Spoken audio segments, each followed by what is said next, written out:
As the increase in advancements in science and technology into the 21st century continues, religion has been riding in the backseat for the past 10 years, more so than ever in the last few years.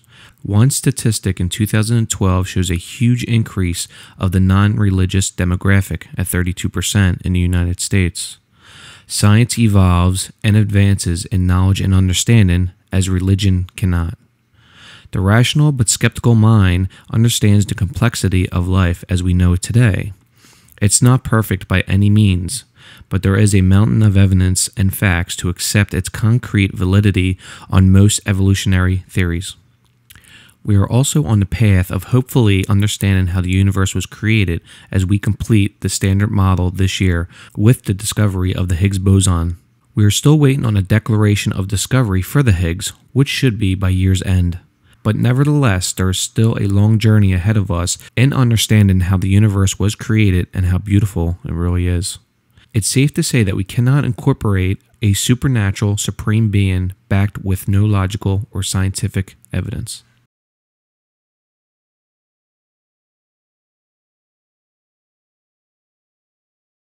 Man created God and the Holy Bible. Why were these so-called divine God-inspired books never preserved in their original form? To this day, I still can't find a coherent explanation on this question. If these books were so important to the expansion of societies and human moral advancement, why were the originals never preserved? It seems historians and theologians cannot agree on the accuracy of Scripture, including the discrepancies and contradictions. There are thousands of them. Why is there so many versions of the Holy Bible? Scribes over the early centuries made many mistakes as they copied Scripture in an era where most societies were illiterate. The New Testament didn't start to take shape until 45 to 95 AD, when supposedly Matthew, Mark, John, and Luke were written, well after the death of Jesus, which is estimated to be at 33 AD. Scripture is strictly based on hearsay accounts passed down from generation to generation, with no credible eyewitness accounts on the life or resurrection of Jesus Christ. Most of the authors of the 27 books in the New Testament canon are unknown or anonymous.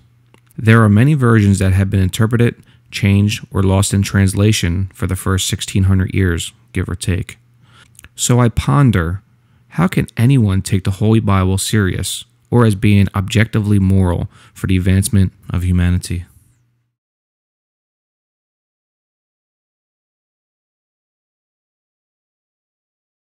Not even close. Today, most devout Christians, theologians, theists, and historians still hold subjective viewpoints on Scripture. If the Old Testament and New Testament is objectively moral, we would be still committing the same atrocities in today's societies. To name a couple, we don't stone women to death for not being a virgin on her wedding day, or for committing adultery. At least here in the United States of America. You may ask why. Well, with the advancement of the Enlightenment, critical thinking while using our rational, subjective, social morality, we know it's just not right. I am a firm believer that we evolved our morality socially by using some sort of empathy over the past 100,000 years as we overcame the amazing feat of survival. This was well before any monotheistic religion was created into existence. Only if we all had empathy towards our fellow man in today's social views, using a universal, rational morality, we can then overcome a possible theological destruction of humanity.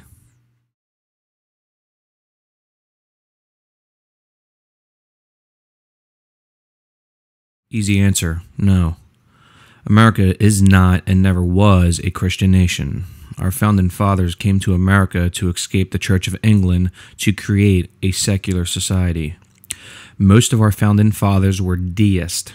Our U.S. Constitution and Bill of Rights are secular documents that never mentions the words Christian, God, Jesus, divinity, or even the word Christianity.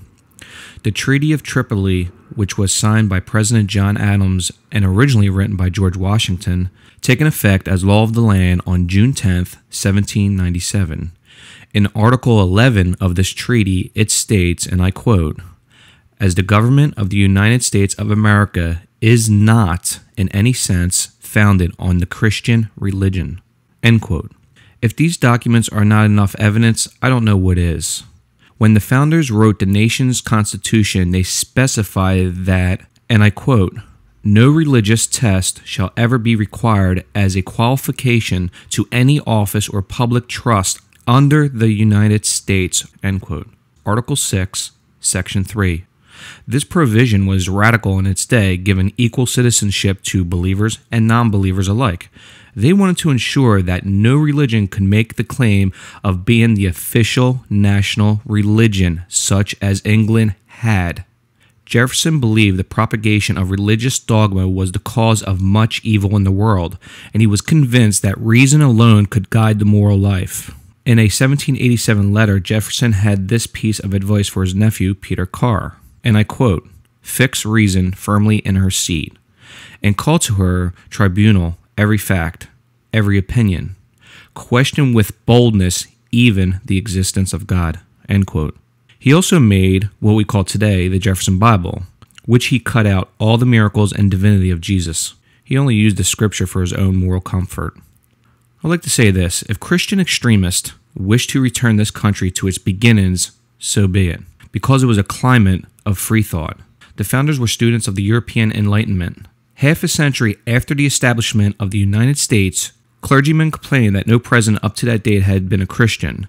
In a sermon that was reported in newspapers, Minister Bird Wilson of Albany, New York, protested in October 1831, quote, "Among all our presidents from Washington downward, not one was a professor of religion," end quote.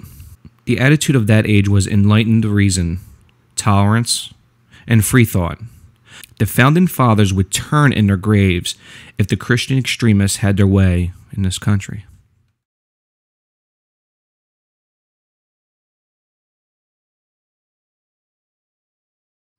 It shocks me that in the United States, 46% believe in biblical creation, while 15% believe in evolution. This in itself makes me worry about our future advancements in science, including evolution, in our state's educational system. Now let's look at the world's view on evolution compared to creationism.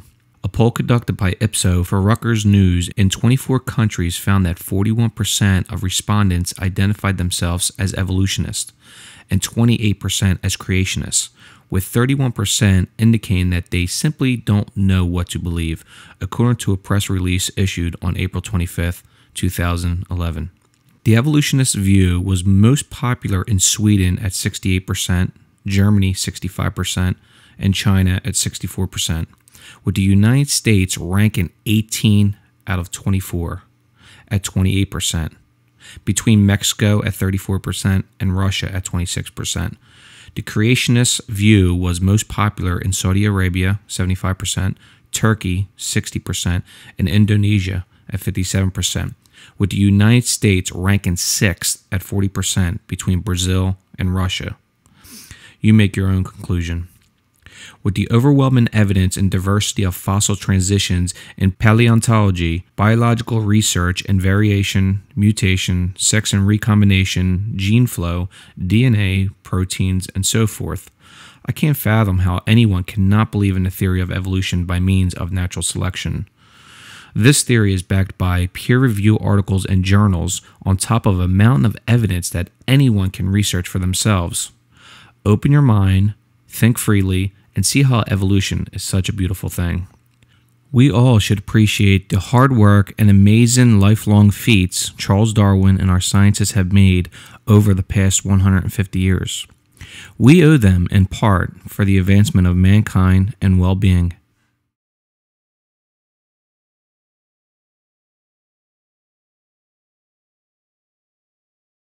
Creationism and intelligent design, which I see as a repackaging of creationism. Intelligent design's main argument is irreducible complexity. It's an argument by proponents of intelligent design that certain biological systems are too complex to have evolved from simpler or less complete predecessors, through evolution's natural selection acting upon a series of advantageous, naturally occurring change mutations. Now, there is no scientific evidence of this, even though there are many scientists that actually continue their adventure into intelligent design. I can't fathom the amount of funds that wastefully go towards this illogical type of research. In the famous Kitzmiller versus Dover Area School District trial, Professor Michael J. Behe gave testimony on the subject of irreducible complexity. One piece of evidence he noted was the bacteria flagella. The court found that Professor Behe's claims for irreducible complexity has been refuted in peer-reviewed research papers and has been rejected by the scientific community at large. Kitzmiller versus Dover Area School District case resulted in a ruling that intelligent design was religious in nature. This was a huge constitutional accomplishment, not only for the scientific community, but a feat to keep biblical creation out of education. So why are creationists, school board members, and governors still trying to implement intelligent design into education?